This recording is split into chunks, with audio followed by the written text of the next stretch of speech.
Hi everybody, so welcome to Understanding Energy Possibilities, the Focus Fusion Solstice Seminar.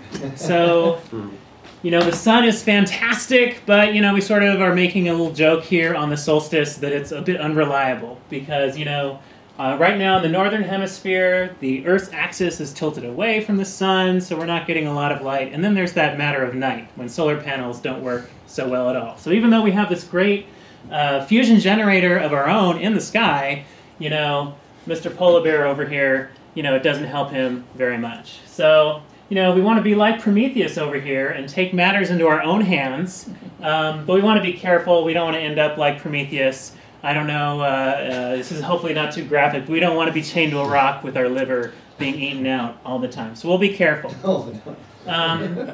So we're celebrating the solstice here today, solstice traditions. So on the subject of Greek mythology, here's Persephone with her pomegranates. She was tricked into eating in the underworld. She ate 6 pomegranates, and of course that's another reason why we have these 6 months of winter here, because she has to go back into the underworld and takes all the nice weather with her.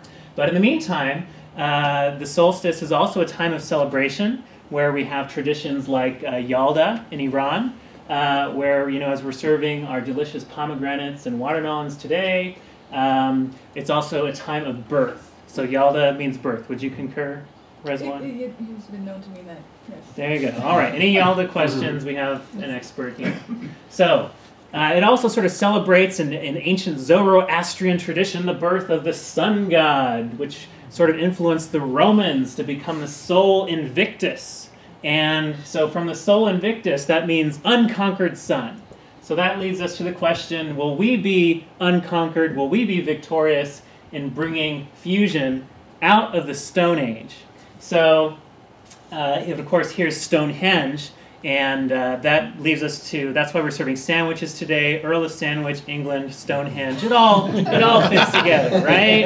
That's why we have a great solstice-themed luncheon for you here today. So, you know, we're building support. Here in New Jersey, we're considering some legislation that would have this new approved alternative technology that could be Class 1 renewable energy. At the federal level, you know, things are a bit more mysterious. But that's why we have groups like the Focus Fusion Society that are working to advance things there, and that's why we'll have Rezwan back up for a few more words about that. Okay, so our society, we, as I said, our favorite fusion is aneutronic. There are many kinds of fusion. Well, I mean, you can fuse pretty much a lot of stuff, but aneutronic is proton and boron. Focus fusion is our favorite idea, and LPPX is testing it. Okay, so our organization, we focus on the energy issues and fusion as a technology barrier. Can we do it? Can we be Prometheus? There's practical considerations, and then there's, you know, it's kind of an ego thing. I mean, is mankind ready to do what it can do? So what we found is that researchers need support. They're not universally supported. A big part of that is about reframing fusion, so I really like what you're talking about, because people have perceptions. And policy is very tricky because the fusion policy nationally is focused on 2 main approaches to fusion, so a lot of diverse approaches don't get funded. And financing is an interesting issue. Most of the funding is from the Department of Energy. So now we have some people reaching out for private financing, and it's an interesting area that people aren't really familiar with. And finally, we're very interested in culture, seeing ourselves as the Prometheans, but also balancing it with practical considerations.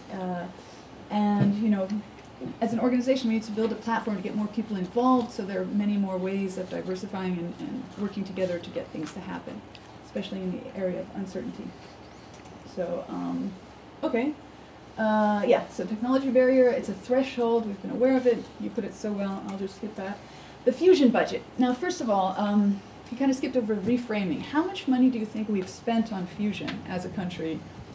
Anybody have an idea how much has been spent on fusion research in the last 60 years? How much? 20 billion.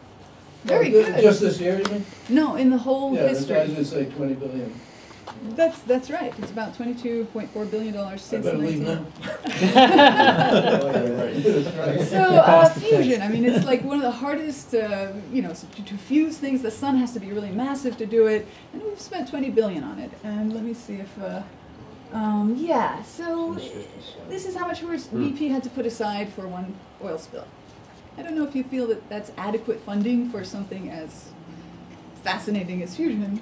And so, moving on. We want to sort of overcome those policy issues, and also we want to hear about one specific approach that's happening right in our backyard.